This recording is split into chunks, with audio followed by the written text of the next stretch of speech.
Hi guys! In this video, we will learn what CSS is and why we use it in web development. CSS stands for Cascading Style Sheets. It was make website look nice and colorful. It controls how HTML elements look. You can style colors, fonts, layout, spacing, etc. Let's look at a simple example. A button with no style. And now, with CSS apply. See the difference? It's amazing. It's incredible. We will be using CSS throughout this course to make our website look amazing. And that is for now. It's a short introduction.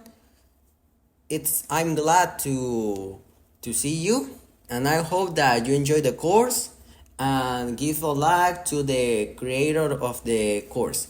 In the next video, we will learn how to actually connect CSS with HTML. So, goodbye.